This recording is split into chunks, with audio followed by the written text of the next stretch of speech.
ഭൂമിയിലെ നഗരങ്ങളുടെ മാതാവായ ഉമ്മുൽ ഖുറായിലേക്ക്, മക്കയിലേക്ക്, ബക്കയിലേക്ക് മനുഷ്യരോട് മുഴുവൻ വരണം എന്ന് ഇബ്രാഹിം നബിയെ നിങ്ങൾ വിളിച്ചു പറയുക. ആരുമില്ലാത്ത ഈ കുന്നിൻ പുറത്ത് നിന്ന് ഞാൻ വിളിച്ചു പറഞ്ഞാൽ അല്ലാഹുവേ എത്ര പേര് കേൾക്കും? ഇന്നമാ അലൈക്കൻ നിദാ, വിളിച്ചു പറയൽ മാത്രമാണ് പ്രവാചകരെ അങ്ങയുടെ ദൗത്യം. വഅലൈനൽ ബലാ, അതെത്തിച്ചു കൊടുക്കേണ്ടത് നമ്മുടെ ബാധ്യതയാണ്. അറിയിപ്പുകളാണ് പ്രവാചകന്മാർ ചെയ്തു വെച്ചു പോയത്. ഒരാളെയും ഹിദായത്തിന്റെ വെളിച്ചത്തിലേക്ക് കൈപിടിച്ച് കൊണ്ടുവരിക എന്നത് പ്രവാചകന്മാർക്ക് പോലും പരിമിതികളുള്ള വിഷയമാണ്. ഖുർആൻ പറഞ്ഞു, ഇന്നക ലാ തഹ്ദീ മൻ അഹ്ബബ്ത വലാകിന്നല്ലാഹ യഹ്ദീ മൻ യശാ. അങ്ങ് ഇഷ്ടപ്പെടുന്ന ആളെപ്പോലും ഹിദായത്തിലേക്ക് കൊണ്ടുവരാൻ, അവിടെ ലാ തഹ്ദീ മൻ അഹ്ബബ്ത എന്ന് പറഞ്ഞതിലെ ഹിദായ സന്മാർഗം നൽകുക എന്നതാണ്. സന്മാർഗം വിളിച്ചറിയിക്കുക എന്നതും ഹിദായത്തിന്റെ ഒരു അർത്ഥം തന്നെയാണ്. പ്രവാചകന്മാർ അതാണ് നിർവഹിച്ചത്. പക്ഷേ പിടിച്ചു കൊണ്ടുവരുന്നത്, അങ്ങനെ ഒരു സംവിധാനം അള്ളാഹുവിന്റെ രീതിയിലില്ല. ഫമൻ ശാഅ ഫൽയുമിൻ വമൻ ശാഅ ഫൽയക്ഫർ. വിശ്വസിക്കണം, ഈമാൻ വേണം, പ്രപഞ്ച സൃഷ്ടാവിനെ അറിയണം എന്ന് ആഗ്രഹിക്കുന്നവർക്ക് അതാവാം, അത് വേണ്ടെന്ന് തോന്നുന്നവർക്ക് അങ്ങനെയുമാകാം എന്നുപോലും ഗൗരവത്തിൽ വിശുദ്ധ ഖുർആൻ പറയുന്നുണ്ട്. أعوذ بالله من الشيطان الرجيم. بسم الله الرحمن الرحيم. وإذ يرفع إبراهيم القواعد من البيت وإسماعيل ربنا تقبل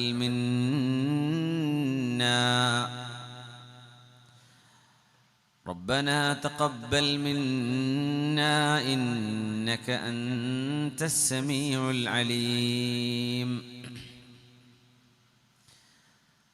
ربنا اجعلنا مسلمين لك ومن ذريتنا أمة مسلمة لك وأرنا مناسكنا وتب علينا إنك أنت التواب الرحيم.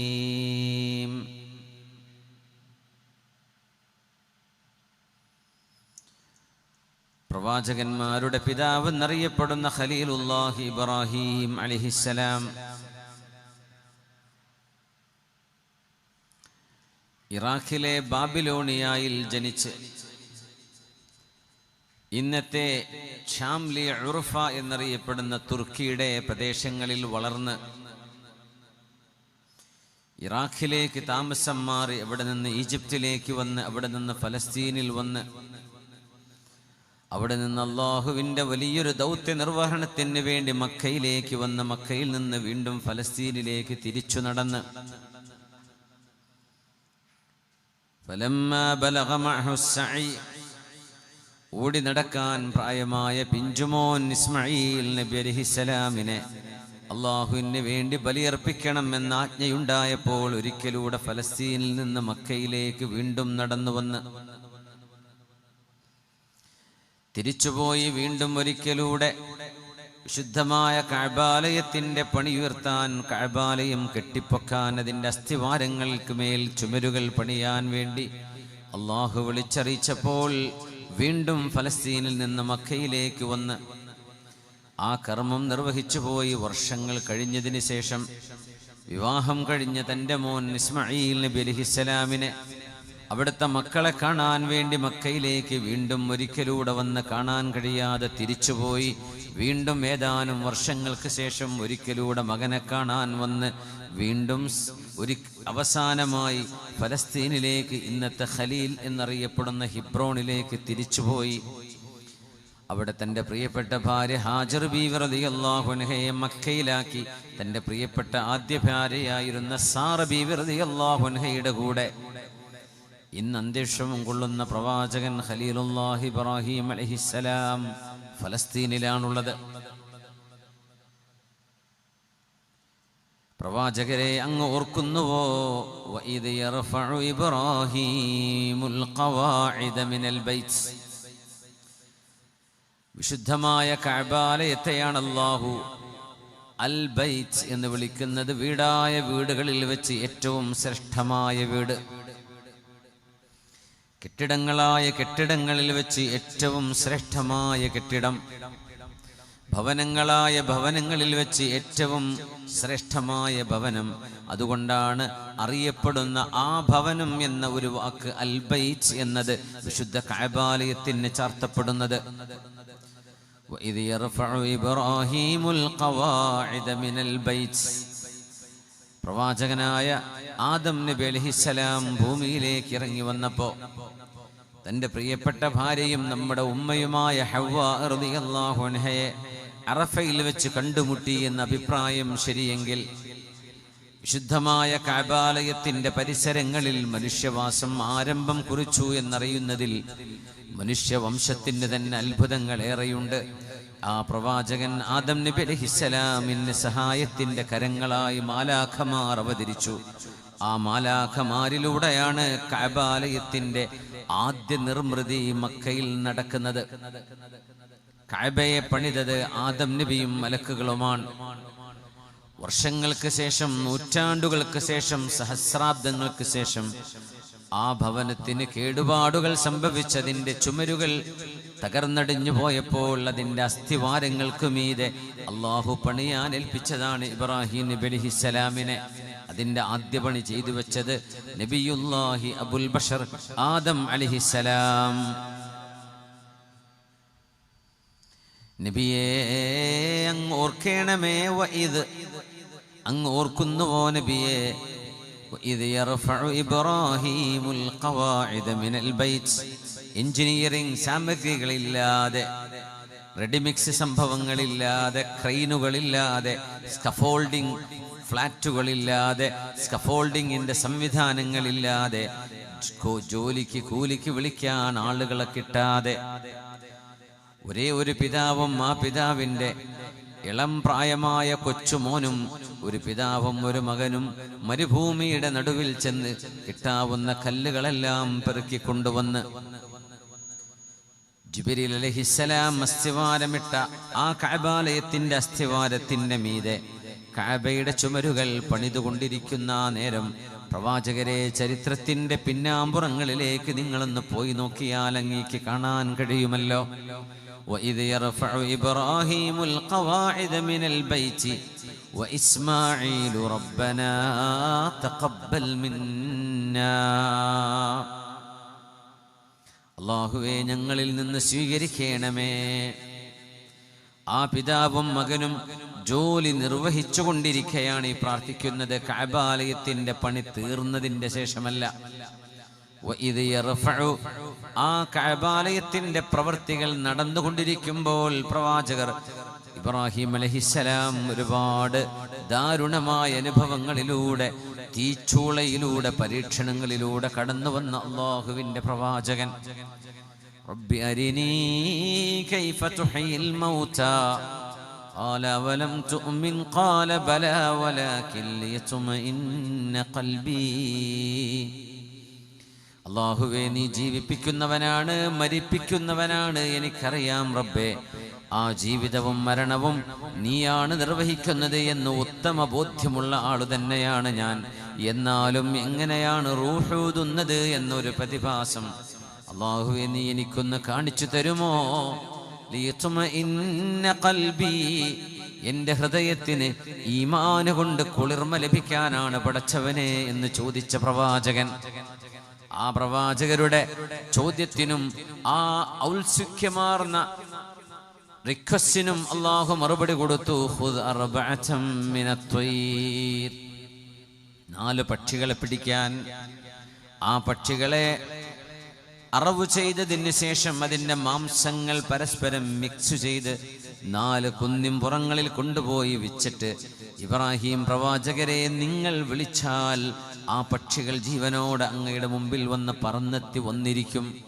അത് കാണുകയും അനുഭവിക്കുകയും ചെയ്ത ഈമാനിന്റെ കുളിർക്കാറ്റു ലഭിച്ച പ്രവാചകനാണ് ഖലീലുഹു ഇബ്രാഹിം അലൈഹിസ്സലാം.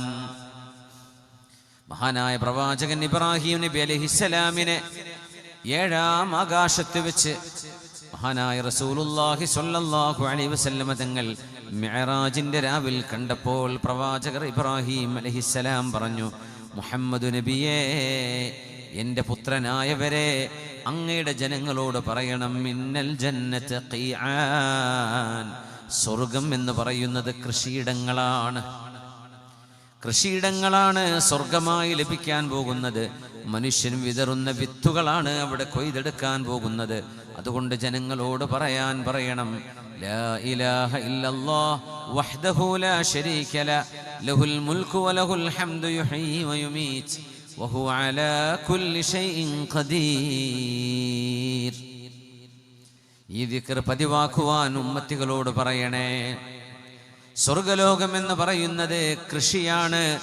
ആ കൃഷിയിടത്തിലേക്ക് ഇറക്കി വെക്കാൻ പറ്റുന്ന ഏറ്റവും നല്ല വിത്തുകൾ എന്ന് പറയുന്നത് ലാ ഇലാഹ ഇല്ലല്ലാഹു വഹ്ദഹു ലാ ശരീക ലഹ്, അല്ലാഹുവേ, ആരാധനക്ക് അർഹതയുള്ളവൻ, കണ്ണുകളെ പടച്ചവൻ, എന്നാൽ കണ്ണുകൾക്ക് ഇഹാത്തത്ത് ചെയ്യാൻ കഴിയാത്തവൻ, കണ്ണുകൾക്ക് വിഷയീഭവിക്കാത്തവൻ, മനുഷ്യന്റെ ചിന്തകൾക്ക് അതീതനായവൻ, എന്നാൽ പ്രപഞ്ചത്തിന്റെ സർവ്വ സൗന്ദര്യങ്ങളുടെയും ദാതാവ്, സൗന്ദര്യങ്ങളിൽ അതിസൗന്ദര്യമുള്ളവനായ നിന്റെ ദാത്ത് റബ്ബേ, ആ ദാത്തുൽ അലിയാണ് ആരാധനക്ക് അർഹതയുള്ളത്. എന്നാൽ അർഹതയില്ലാത്തവർ ഇവിടെ ആരാധിക്കപ്പെടുന്നുണ്ട്. പ്രപഞ്ചത്തിൽ ആരാധിക്കുന്ന, ആരാധനക്ക് അർഹതയുള്ള മഅബൂദുൻ ബിഹഖ് എന്ന് പറയാനുള്ളത് ലാ ഇലാഹ ഇല്ലാ അൻത, പടച്ചവനെ, നീയല്ലാതെ ആരാധനക്ക് അർഹതയുള്ളവനില്ല എന്ന് ഹബീബ് പഠിപ്പിച്ചത്. ലാ ഇലാഹ ഇല്ലല്ലാഹ് വഹ്ദഹു ലാ ശരീക ലഹ് ലഹുൽ മുൽക്കു, അവനാണ് അധികാരമായ അധികാരം മുഴുവനും, വലഹുൽ ഹംദ്, എല്ലാ നന്ദിയും അർഹിക്കുന്നത് ആ പടച്ചവൻ മാത്രമാണ്. യുഹ്യി വയുമീത്, ജീവൻ നൽകിയതും ഇനി ജീവൻ എടുക്കുന്നതും മരണം നൽകുന്നതും മരിപ്പിക്കുന്നതും അല്ലാഹു തന്നെയാണ്. വഹുവ അലാ കുല്ലി ഷൈഇൻ ഖദീർ, എല്ലാറ്റിനും അതിരുകളില്ലാത്ത കഴിവിന്റെ ഉടമസ്ഥനാണ് അല്ലാഹു എന്ന് ഇബ്രാഹിം നബി അലൈഹിസ്സലാം ഈ ഉമ്മത്തിനോട് ചൊല്ലാൻ പറഞ്ഞു നിബിതങ്ങളോട്. മഹാനായ ഇബ്രാഹിം അലൈഹിസ്സലാമിന്റെ കൂടെ മനോഹരങ്ങളായ ഒരു കാഴ്ച കണ്ടു.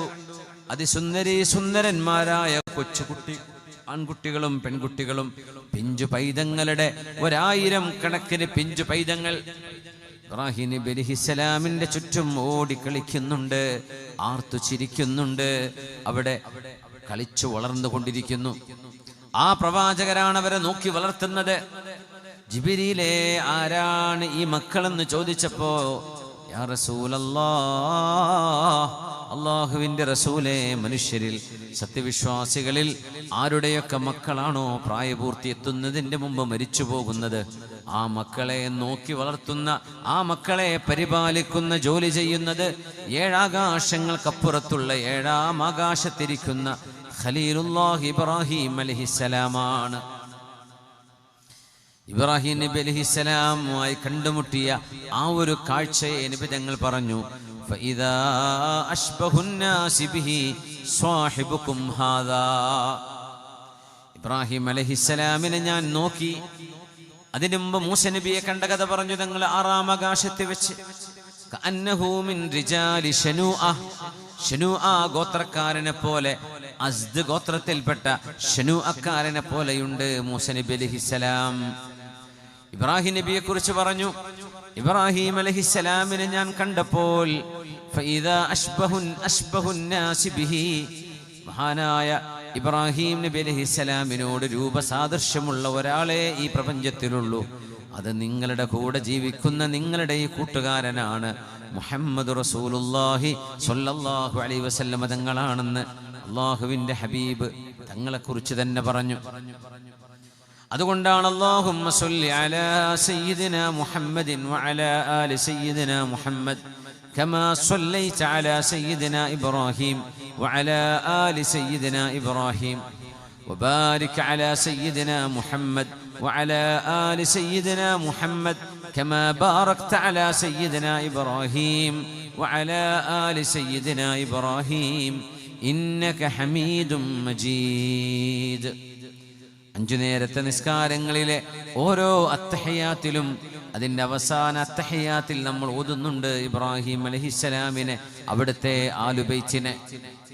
ഇതുപോലെ ഹബീബായ നബി തങ്ങളെയും അവിടുത്തെ പിന്മുറക്കാരായ സയ്യിദന്മാരെന്നോ തങ്ങന്മാരെന്നോ നമ്മൾ വിളിക്കുന്ന ഹബീബിൻ്റെ അഹ്ലു ബൈത്തിൽപ്പെട്ട ആളുകൾക്ക് അനുഗ്രഹങ്ങൾ നൽകണേ എന്ന് പറയുന്ന പോലെ നമ്മുടെ മുൻഗാമിയായ പ്രവാചകൻ നമ്മുടെ റസൂലിന്റെ വല്ലിപ്പയായി വരുന്ന ഇസ്മായിൽ നബിയുടെ ഉപ്പ നബിയുല്ലാഹി ഇബ്രാഹിം അലൈഹിസ്സലാം അവിടുത്തെ കുടുംബത്തെ നമ്മൾ ഓർത്തുകൊണ്ടിരിക്കുന്നു. എല്ലാ ദിവസവും നമ്മൾ ഓർക്കുന്നുണ്ട്. ആ പ്രവാചകന്റെ സമർപ്പണമാണ് അല്ലാഹു റബ്ബുൽ ഇസ്സത്ത് വർഷത്തിലൊരിക്കൽ ലോക മുസ്ലിമീങ്ങളുടെ ആനുവൽ കോൺഫറൻസ് എന്ന് പറയുന്ന ലോകവിശ്വാസികളുടെ ലോകത്ത് തന്നെ ഏറ്റവും വലിയ സമ്മേളനം എന്നറിയപ്പെടുന്നത് ഹജ്ജാണ്. ലോകത്ത് ഏറ്റവും വലിയ ജനങ്ങൾ കൂടുന്ന ഏറ്റവും വലിയ സംഗമം ഹജ്ജിനാണ്. ആ ഹജ്ജ് എന്ന് പറയുന്നതോ പുണ്യപ്രവാചകരുടെ വല്ലിപ്പയായി വരുന്ന ഇബ്രാഹിം നബി അലൈഹിസ്സലാമിന്റെ ജീവചരിത്രങ്ങളെ നമ്മുടെ ഈമാനിന്റെ ഏടുകളിലേക്ക് പകർത്താൻ അല്ലാഹു സംവിധാനിച്ച ചില ഇബാദത്തുകൾ.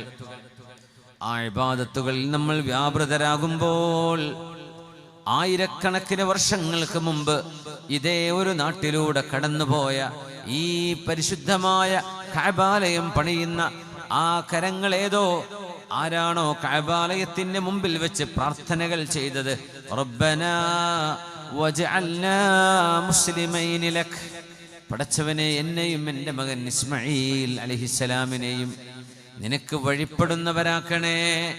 വമിൻ ദുർരിയതിനാ ഉമ്മതൻ മുസ്ലിമതൻ ലക്, ഞങ്ങളുടെ പിൻഗാമികളിലും നിന്നെ അനുസരിക്കുന്ന ഒരു സമൂഹത്തെ ഉണ്ടാക്കി തരണേ റബ്ബേ. വഅരിനാ മനാസികനാ, പടച്ചവനെ ഞങ്ങളുടെ ഇബാദത്തുകൾ എങ്ങനെയാണ് നിന്നെ ആരാധിക്കേണ്ടത് എന്ന് ഞങ്ങൾക്ക് പഠിപ്പിച്ചു തരണേ. വതുബ് അലൈനാ, ഞങ്ങളിൽ നിന്ന് എന്തെങ്കിലും പിഴവുകൾ വന്നു പോയിട്ടുണ്ടെങ്കിൽ ഞങ്ങളോട് സദയം ക്ഷമിക്കണേ.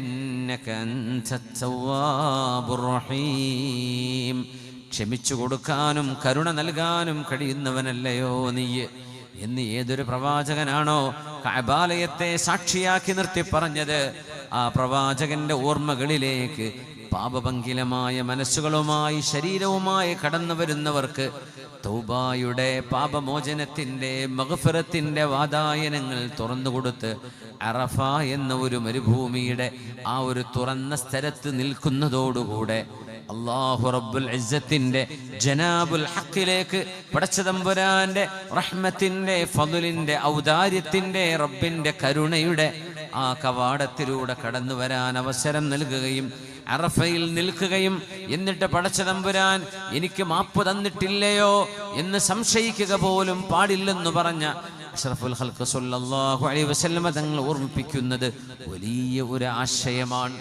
ഈ വർഷം ഹജ്ജിന് പോകാൻ നിയ്യത്ത് ചെയ്തവർ അല്ലാഹു അവർക്ക് കാര്യങ്ങൾ എളുപ്പമാക്കി കൊടുക്കട്ടെ. ഹജ്ജ് ചെയ്തു കഴിഞ്ഞവർ അവരുടെ ഇബാദത്തുകളും മനാസിക്കുകളും അല്ലാഹു സ്വീകരിക്കട്ടെ. ഇനിയും അതിന് സാധ്യമായിട്ടില്ലാത്തവർക്ക് ആ പരിശുദ്ധങ്ങളായ ഇടങ്ങളിലൊന്ന് കാല് ചവിട്ടാനുള്ള ഭാഗ്യം വളരെ പെട്ടെന്ന് അല്ലാഹുവേ നീ സാധ്യമാക്കി തരണേ തമ്പുരാനെ. ആമീൻ യാ റബ്ബൽ ആലമീൻ.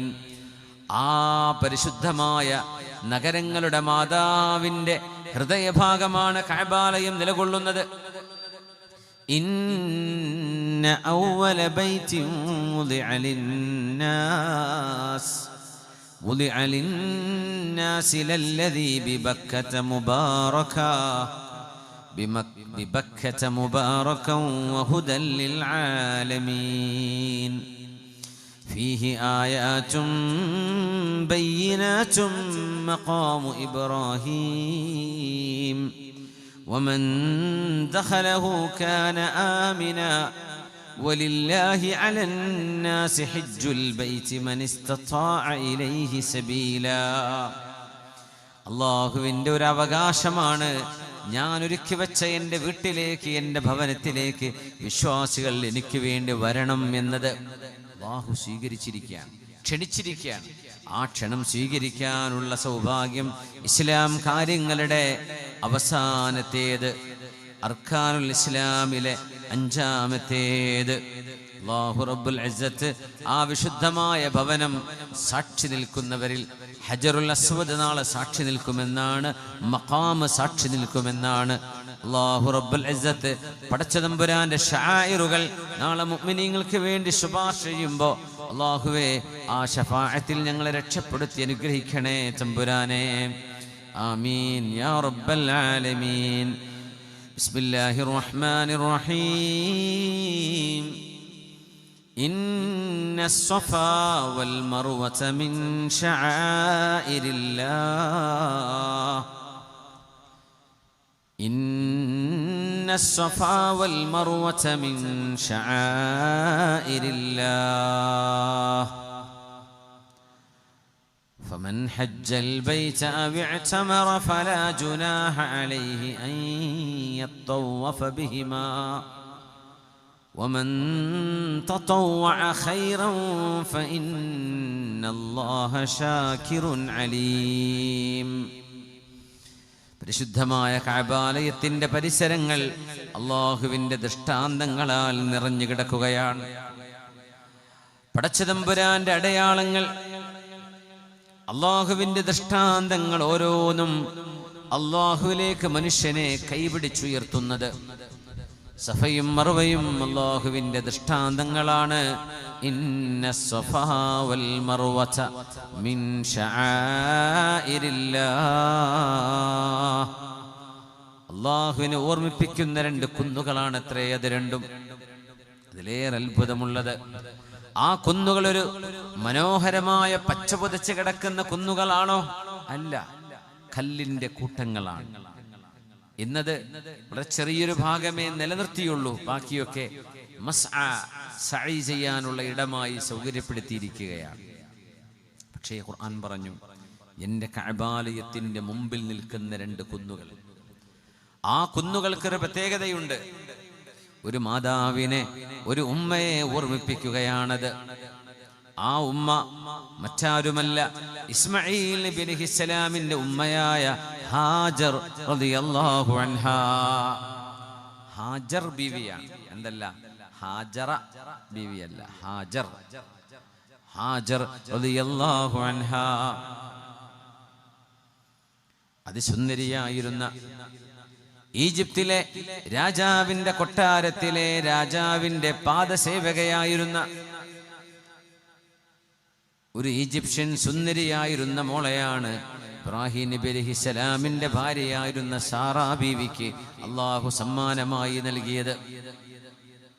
ഹാജർ ബീവിയെ ഓർക്കുമ്പോഴേ ഹാജർ ബീവി ഇബ്രാഹിം നബി അലൈഹിസ്സലാമിന്റെ ജീവിതത്തിന്റെ ഭാഗമാകുന്നത് എങ്ങനെ എന്നൊന്ന് ഓർത്തു നോക്കണം. അതിസുന്ദരിയായ ഹാജർ റളിയല്ലാഹു അൻഹയെ ലഭിക്കുന്നതിന്റെ മുമ്പ് ഇബ്രാഹിം നബി അലൈഹിസ്സലാമിന്റെ സുന്ദരിയായ ഭാര്യ തന്നെയാണ് സാറാ ബീവിയും റളിയല്ലാഹു അൻഹ. സാറാ ബീവിയുമായി ഈജിപ്തിലൂടെ കടന്നു വരുമ്പോ കാണാൻ ഭംഗിയുള്ള പെൺകുട്ടികളെ തനിക്ക് വേണം എന്ന് പറഞ്ഞ് വശപ്പെടുത്തുന്ന, തൻ്റെതാക്കി മാറ്റുന്ന ഒരു രാജാവിന്റെ അരികത്തുകൂടെ കടന്നു പോകാനുണ്ടായിരുന്നു ഇബ്രാഹിം അലൈഹിസ്സലാമിന്. ഭാര്യയോട് പറഞ്ഞു, സാറാ, നീ എൻ്റെ ഭാര്യയാണെന്ന് പറഞ്ഞാൽ അയാൾ നിന്നെ പിടിച്ചു വെച്ചേക്കും. അതുകൊണ്ട് നമ്മളെല്ലാം ആദം നബിയുടെ വംശപരമ്പരയിൽ വരുമ്പോൾ ഒരു തരത്തിലല്ലെങ്കിൽ മറ്റൊരു തരത്തിൽ നമുക്ക് വ്യംഗ്യമായിട്ടെങ്കിലും സഹോദരനെന്നും സഹോദരി എന്നും പറയാമല്ലോ. അയാൾ പിടിച്ചാൽ പറയണേ, എൻ്റെ സഹോദരനാണ് ഇബ്രാഹിം എന്ന്. ഞാൻ പറയും, നീ എൻ്റെ സഹോദരിയാണെന്ന്. ആ ഒരു അൽ-ഖിദ്ബത്തുൽ ബൈളാ, നമ്മൾ അങ്ങനെ ഒരു വ്യംഗ്യമായി പറയുന്നത് ഒരു ഫിത്നയെ അതിജീവിക്കുവാനാണ്. ഏതെന്നാണോ ഇബ്രാഹിം നബി അലൈഹിസ്സലാം പേടിച്ചത് അതുതന്നെ അവിടെ സംഭവിക്കുകയും ചെയ്തു. ഹാജർ ബീവി മഹദിയായ സാറാ ബീവിയെ കൊട്ടാരത്തിലേക്ക് പോലീസുകാർ വിളിച്ചു കൊണ്ടുപോകുന്നു. ആ പോകുമ്പോൾ തൻ്റെ ഭാര്യയുടെ ആത്മാഭിമാനം ഹനിക്കപ്പെടുമോ എന്ന് പേടിച്ചിരുന്ന ഇബ്രാഹിം നബി അലൈഹിസ്സലാം ഒരു വ്യഭിചാരത്തിന് എൻ്റെ ഭാര്യ വശംവദയാകുമോ എന്ന് പേടിച്ചപ്പോൾ, എൻ്റെ ഭാര്യയ്ക്ക് നിവർത്തികേട് കൊണ്ട് നിവർത്തിയില്ലായ്മ കൊണ്ട് ആ ഒരു തിന്മയ്ക്ക് വിധേയപ്പെടേണ്ടി വരുമോ എന്ന് പേടിച്ചപ്പോൾ മഹാനായ പ്രവാചകൻ ഇബ്രാഹിം നബി അലൈഹിസ്സലാം ചെയ്തതെന്താണ്? നേരെ പോയി വുളൂഅെടുത്തു. ഒരു ചെറിയ ഖൈമയുണ്ടായിരുന്നു. ആ ഖൈമക്കുള്ളിൽ മഹാനവറുകൾ നിസ്കരിക്കാൻ തുടങ്ങി. തൻ്റെ ഭാര്യ തിരിച്ചു വരുന്നത് വരെ അല്ലാഹുവേ എൻ്റെ ഭാര്യയ്ക്ക് കരുത്തു കൊടുക്കണേ, പടച്ചവനെ അവളുടെ ഇസ്സത്തും ഇഫ്ഫത്തും നഷ്ടപ്പെടാതെ ചാരിത്രശുദ്ധിക്ക് ഭംഗം വരാതെ എൻ്റെ ഭാര്യ എൻ്റെ കൈകളിലേക്ക് തരയണമേ എന്ന് പടച്ച തമ്പുരാനോട് പ്രാർത്ഥിക്കുവാനായി നിസ്കരിച്ചു കൊണ്ടിരിക്കുകയായിരുന്നു ഇബ്രാഹിം അലൈഹിസ്സലാം. ഒരു പെണ്ണിൻ്റെ സൗന്ദര്യങ്ങളിൽ ഏറ്റവും വലിയ സൗന്ദര്യം ആ പെണ്ണിൻ്റെ ചാരിത്രശുദ്ധിയാണ്. ഒരു പുരുഷനെ സംബന്ധിച്ചിടത്തോളവും അതുതന്നെയാണ്. എന്നാൽ ഒരു പെണ്ണിൻ്റെ, ഒരു സഹോദരിയുടെ, ഒരു പെൺകുട്ടിയുടെ ഏറ്റവും വലിയ അഭിമാനം എന്ന് പറയുന്നത് തനിക്ക് അല്ലാഹു ഹലാലാക്കിയ നിക്കാഹിലൂടെ എന്നെ ജീവിതത്തിലേക്ക് സ്വീകരിച്ച ഒരു പുരുഷനല്ലാതെ എൻ്റെ ശരീരം കാണരുത്, ആ ഒരു പുരുഷനല്ലാതെ എൻ്റെ ശരീരം തുടരുത്, ആ ഒരു പുരുഷന് മാത്രമേ എൻ്റെ ശരീരം ഹലാലാവുകയുള്ളൂ എന്ന് ചിന്തിക്കുകയും അനുഷ്ഠിക്കുകയും ചെയ്യുന്ന ഇഫ്ഫത്ത് എന്ന് പറയുന്ന ഗുണമാണ് ഒരു പെണ്ണിൻ്റെ ഏറ്റവും വലിയ ഗുണം. അല്ലാഹു നമ്മുടെ പെൺകുട്ടികൾക്ക്, ഈ സമൂഹത്തിലെ വിദ്യാർത്ഥിനികൾക്ക് അല്ലാഹു ഉൾബോധം നൽകട്ടെ, ബസീറത്ത് നൽകട്ടെ. കാരണം കാലഘട്ടത്തിൻ്റെ ഒഴുക്ക് വളരെ ഡേഞ്ചറാണ്, അത്യധികം പ്രയാസകരമാണ്, ഭീതിതമാണ്. ആർക്കും ആരുടെ കൂടെയും കറങ്ങി നടക്കാമെന്ന രീതിയിൽ, ആർക്കും ആരുടെ കൂടെയും കൈപിടിച്ചു പോകാം, ആർക്കും യഥേഷ്ടം ഏത് സമയത്തും ഇറങ്ങി നടക്കാം, ആരുടെ കൂടെയും തോളിൽ പിടിച്ചിരിക്കാം. തൻ്റെ ശരീരം തൊടാനും സ്പർശിക്കുവാനും കാണാനും അല്ലാഹു അനുവദിച്ചത് തൻ്റെ മഹറമുകൾക്ക് വരെ അല്ലാഹു നിശ്ചയിച്ച പരിധിയുണ്ട്. എന്നാൽ തൻ്റെ ഭർത്താവിന് മാത്രമേ എൻ്റെ ശരീരം കാണുക പരിപൂർണമായും അനുവദിക്കപ്പെട്ടിട്ടുള്ളൂ എന്ന് നമ്മുടെ പെൺകുട്ടികൾ മനസ്സിലാക്കണം. അത് അല്ലാഹു ഹലാലിലൂടെ മനുഷ്യന്റെ ആഗ്രഹ നിർവഹണത്തിന് പടച്ചവൻ ഹലാലിന്റെ വഴികൾ തുറന്നു വെച്ചതാണ്.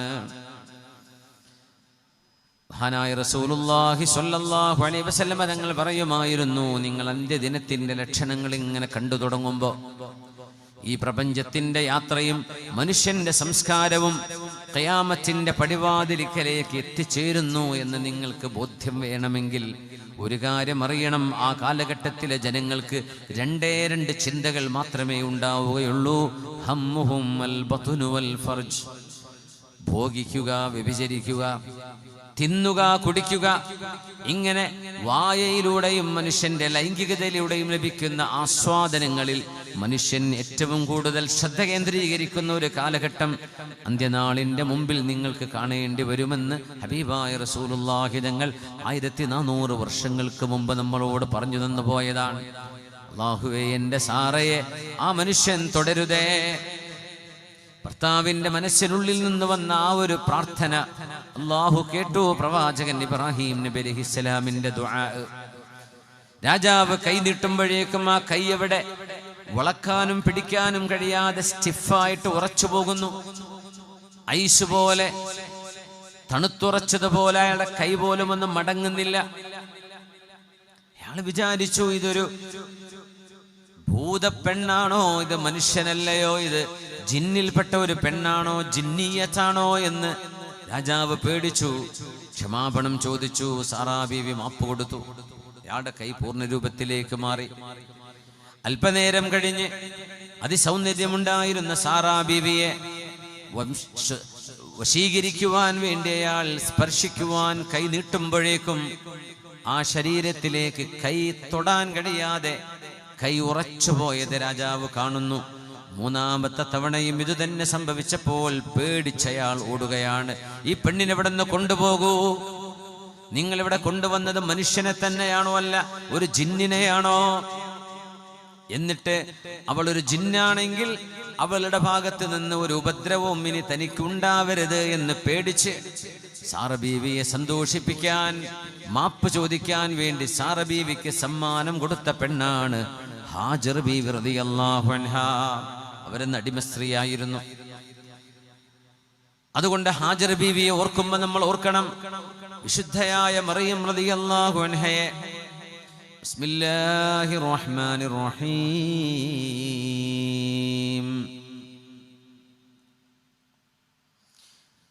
وضرب الله مثلا للذين آمنوا امرأة فرعون إذ قالت رب ابن لي عندك بيتا في الجنة ونجني من فرعون وعمله ونجني من القوم الظالمين ومريم ابنة عمران التي أحصنت فرجها فنفخنا فيه من روحنا وصدقت بكلمات ربها وكتبه وكانت من القانتين.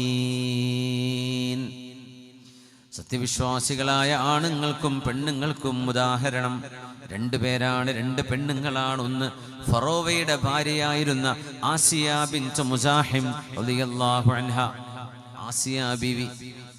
രണ്ടാമത്തെ ഉദാഹരണം മറിയം ഇബ്നത ഇമ്രാൻ, ഇമ്രാനിന്റെ മകളായിരുന്ന മറിയം.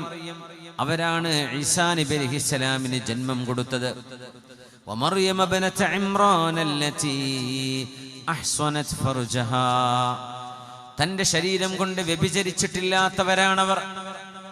മറിയം ബീവിയെ ആ ഒരു മഹദിയുടെ പേരിൽ മാത്രമാണ്, ആ ഒരു മഹദിയുടെ പേര് മാത്രമാണ് ഖുർആൻ പേരെടുത്തു പറഞ്ഞ ഒരു മഹദി.